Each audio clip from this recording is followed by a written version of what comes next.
캐나다 밴쿠버의 BC플레이스 경기장 5만 5천 관중이 숨죽이며 지켜보는 가운데 MLS 플레이오프 서부 콘퍼런스 준결승전이 막을 내렸습니다. 2대2 무승부 끝에 진행된 승부차기에서 손흥민의 LAFC가 3대4로 아쉽게 패배하며 우승 도전이 좌절됐습니다. 하지만 경기가 끝난 후 밴쿠버 화이트캡스의 주장 토마스 뮬러가 인터뷰에서 터뜨린 충격 발언이 미국 축구계를 뒤흔들고 있습니다. 전반 39분 밴쿠버의 골키퍼 다카오카 요에이가 하프라인을 넘기는 롱킥을 날렸고 LAFC 뒷공간으로 침투한 엠마누엘 사비가 절묘한 칩슛으로 선제골을 터뜨렸습니다. 전반 46분에는 코너킥 상황에서 뮬러의 헤더를 요리스가 막아냈지만 흘러나온 공을 마티아스 라보르다가 밀어넣으며 밴쿠버가 2대0으로 앞서갔습니다.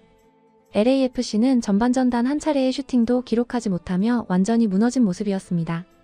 손흥민은 밴쿠버의 집중 견제에 고립됐고 동료들의 패스는 제대로 연결되지 않았습니다. 그러나 후반전 들어 손흥민이 팀을 구하기 시작했습니다.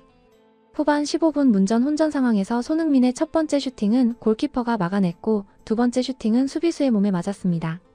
하지만 손흥민은 포기하지 않았습니다. 세 번째 슈팅으로 마침내 골망을 흔들며 추격골을 터뜨렸습니다.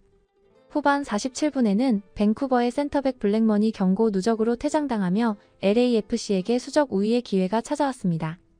그리고 후반 추가 시간 5분 손흥민이 페널티 박스 왼쪽에서 얻은 프리킥 상황에서 완벽한 가마차기로 동점골을 장렬시켰습니다. 지난 볼리비아전에서 넣었던 것과 똑같은 자리, 똑같은 킥으로 밴쿠버의 골망을 갈랐습니다. 연장전에서 LAFC는 9명으로 줄어든 밴쿠버를 상대로 맹공을 퍼부었습니다. 특히 부안가의 슈팅이 연장 후반 17분 연속으로 골대를 강타하며 아쉬움을 남겼습니다. 하지만 추가골은 나오지 않았고 경기는 승부차기로 이어졌습니다. 첫 번째 키커로 나선 손흥민의 슈팅이 오른쪽 골대를 맞고 나왔고 이어 LAFC의 세 번째 키커 마르코 델가도마저 실축하며 LAFC는 3대4로 패배했습니다. 경기가 끝난 직후 밴쿠버 라커룸에서는 뜨거운 환호가 터져나왔습니다. 하지만 주장 완장을 차고 있던 뮬러의 표정은 예상외로 침중했습니다. 경기에 선발 출전했지만 연장전 시작과 함께 교체된 그는 벤치에서 동료들의 승리를 지켜봐야 했습니다. 경기 후 기자회견장에서 한 미국 매체 기자가 뮬러에게 물었습니다. 오늘 손흥민의 퍼포먼스를 어떻게 평가하십니까?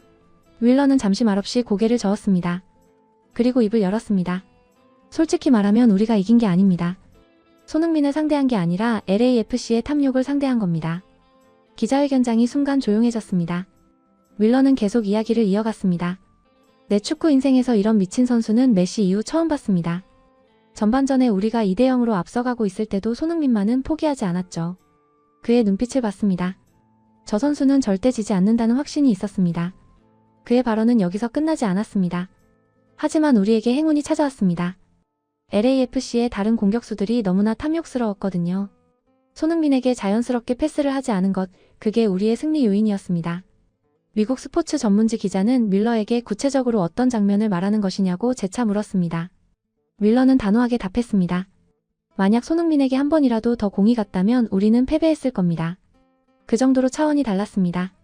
실제로 이날 경기에서 후반 투입된 다비드 마르티네즈와 앤드류 모란의 플레이는 많은 논란을 불러일으켰습니다.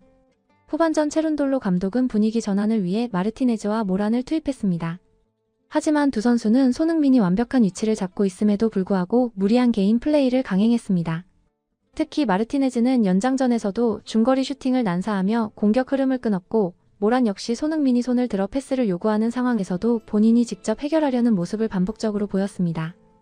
LAFC 팬들 사이에서는 경기 직후부터 마르티네즈와 델가도에 대한 비판이 쏟아지고 있습니다. 구단 공식 SNS에는 손흥민은 자랑스럽다. 손흥민이 불쌍하다는 반응과 함께 델가도는 승부차기를 왜 그렇게 찾냐는 원성이 이어졌습니다. 부안가의 경우는 조금 다릅니다. 그는 이날 수많은 슈팅 기회를 만들었지만 결정력에서 아쉬움을 남겼습니다. 연장 후반 17분 그의 슈팅이 연속으로 골대를 강타했을 때 손흥민은 고개를 떨어뜨렸습니다. 만약 부안가가 한두 골만 넣었어도 쉽게 가는 경기였다는 분석이 미국 현지에서 나오고 있습니다. 하지만 부안가는 그동안 손흥민과 함께 LAFC의 공격을 이끌어온 핵심 선수였기에 팬들의 비난은 상대적으로 약한 편입니다. 경기 후 한 캐나다 스포츠 매체는 뮬러의 발언을 더욱 구체적으로 보도했습니다. 뮬러는 벤치에서 경기를 지켜보면서 LAFC 선수들 간의 불협화음을 정확히 읽어냈다. 특히 후반전과 연장전에서 손흥민이 여러 차례 완벽한 위치를 잡았지만 동료들이 패스 대신 슈팅을 선택하는 모습을 목격했다고 전했습니다. 독일 축구 전문지 키커 역시 밀러의 인터뷰를 대서특필했습니다. 바이에른 뮌헨의 레전드가 손흥민의 클래스를 인정하며 LAFC의 팀워크 부족을 지적했다는 제목으로 기사를 내보냈습니다. 미국 MLS 분석 전문가들은 이번 경기 데이터를 면밀히 분석했습니다.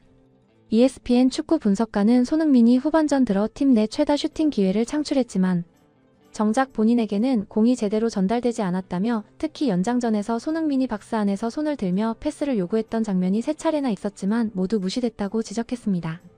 한 미국 축구 전술 분석가는 손흥민의 움직임은 MLS 수준을 완전히 뛰어넘는 것이었다.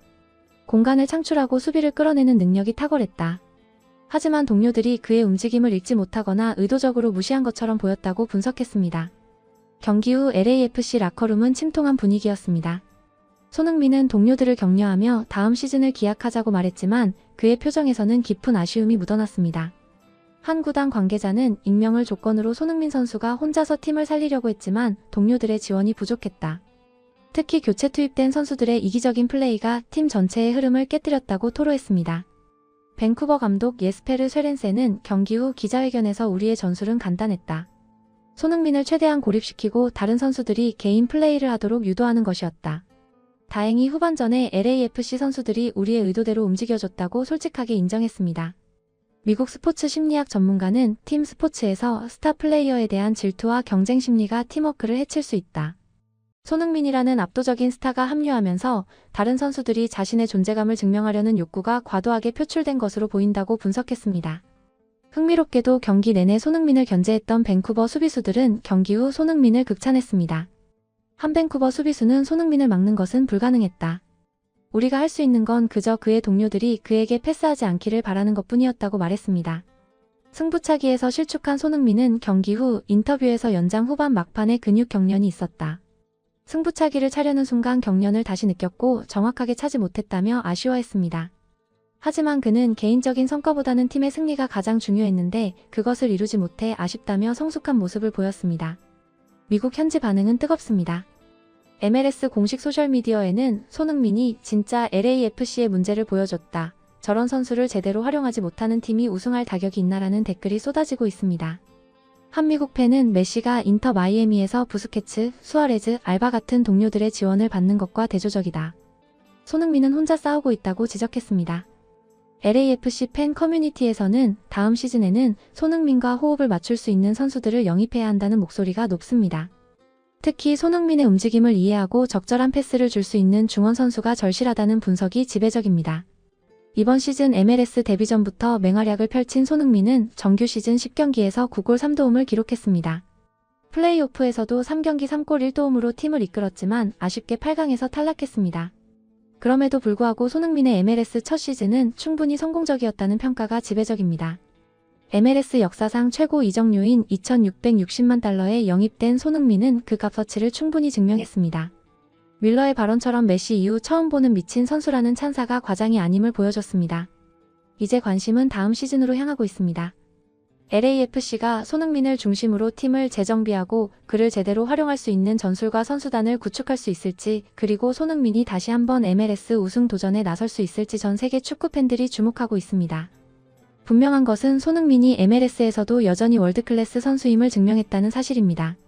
그리고 밀러의 고백처럼 그를 제대로 활용하지 못한 것이 LAFC의 가장 큰 패인이었다는 것 역시 명백한 진실입니다.